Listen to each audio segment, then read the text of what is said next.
நான் ஒரு நிமிஷம் உங்கள் எல்லாரையும் நான் டைரக்ட் பண்ணலான்னு பார்க்குறேன். கொஞ்சம் எல்லாரும் அவர்களுடைய விரல்களால் இந்த சொடக்கு சத்தத்தை எழுப்ப முடியுமா? எழுப்புங்க.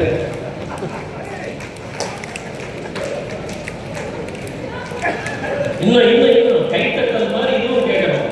சொடக்கு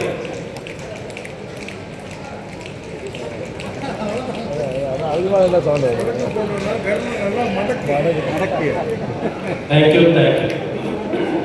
புறம்போடு சொடக்கு.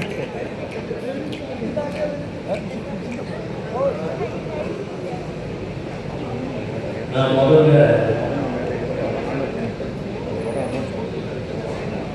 நன்றி சொல்ல விரும்புகிறது. இந்த படத்தை முன் வந்து அழகாக தயாரித்த தேவா என்டர்டைன்மெண்ட் திரு குமார், சமீபத்தில் நம்ம டத்தோ கணேசன் வந்து super star Rajini sir meet பண்ணாங்க சென்னைக்காக ரொம்ப ரீசெண்டாக. அப்போ சூப்பர் ஸ்டார் இவரை பார்த்தோன்னே என்ன மாதிரியே நீங்கள் இருக்கீங்க அப்படின்னு சொல்லுறேன். இன்னும் உங்களை மாதிரியே நான் இருக்கேன் அப்படின்னு தான் சொல்கிறேன்.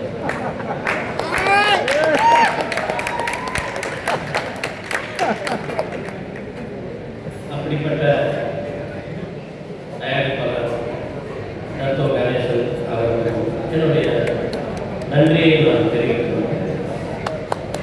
கொஞ்சம் பேசுகிறேன்.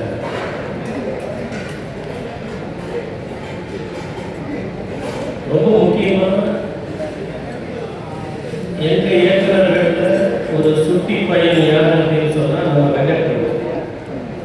அவரை ஒரு இடத்துல கட்டி போட்டு உட்கார வைக்கிறது எனக்கு தெரிஞ்ச ரொம்ப கஷ்டம். அதெல்லாம் மீறி அவர் வந்து கட்டுப்பட்டு வந்து இங்கே அமர்ந்திருக்கிறார் அப்படின்னு சொன்னாலே அதுவே இந்த விழாவுக்கு ஒரு மிகப்பெரிய ஒரு அதிர்ஷ்டத்தை கொண்டு வந்திருக்கிறது.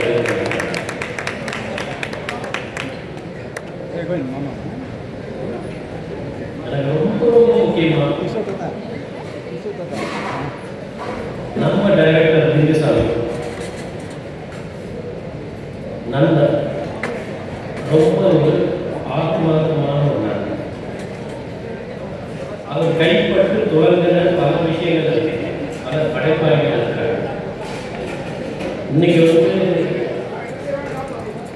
ஜனநாயகன் வரைக்கும் ஒரு மைலேஜ் வந்திருக்கக்கூடிய இயக்குனர் ஹெச் வினோத் அவர்களுக்கு அந்த சதுரங்க வேட்டை படத்தின் மூலமாக ஒரு அடையாளம் கொடுத்தது வந்து நம்ம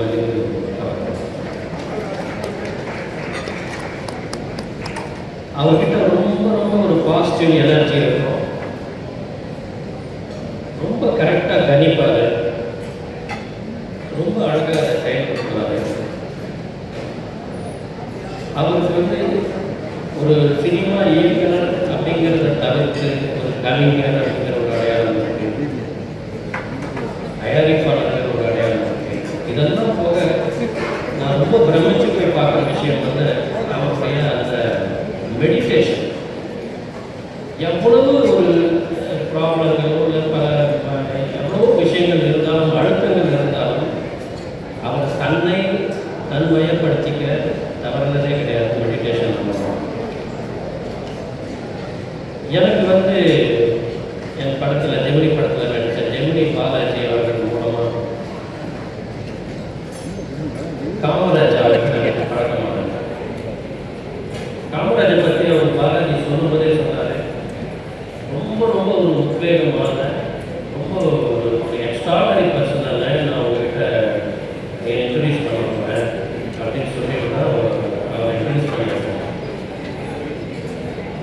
அப்போது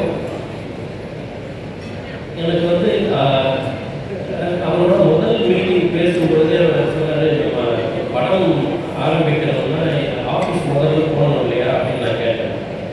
அவர் சொன்னது, சார் முதல் விஷயம் நமக்கு ஆஃபீஸே தேவையில்லை சார், இன்னைக்கு வந்து இது மொபைல் யுகம், நம்ம மொபைல் தான் ஒரு படம் எடுக்கிறதுக்கு நம்ம உண்டான ஒரு ஆஃபீஸ் அப்படின்னு. புதுசாக இருக்குது. அது வந்து இன்னைக்கு இந்த படம் எடுக்கிற வரைக்கும் மொபைல் தானே அவருக்கு ஆஃபீஸ், மொபைல் ஆஃபீஸ் வந்து அவர் இருந்தார்.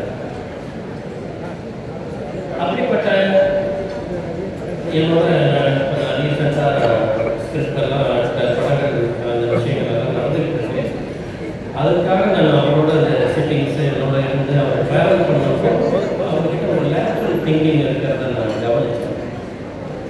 ஒரு நல்ல ஒரு டேரக்டராக பரிமளிக்கக்கூடிய ஒரு எல்லா விதமான அம்சங்களும் அவர்கிட்ட இருக்குது. ஏன்னா அவர் கதை சொல்கிற பாகெல்லாம் அவ்வளோ நல்லா இருந்தது. சரி, ஓகே, நம்ம இவரோட ட்ராவல் பண்ணிட்டு போகும்போது எதேச்சையாக அமைஞ்ச ஒரு விஷயம். அது எப்படின்னா அந்த லிங்க் எப்படி வருது அப்படிங்கிறத மட்டும் நான் உங்களுக்கு முதல்ல சொல்லிடுறேன். எனக்கு காமராஜ்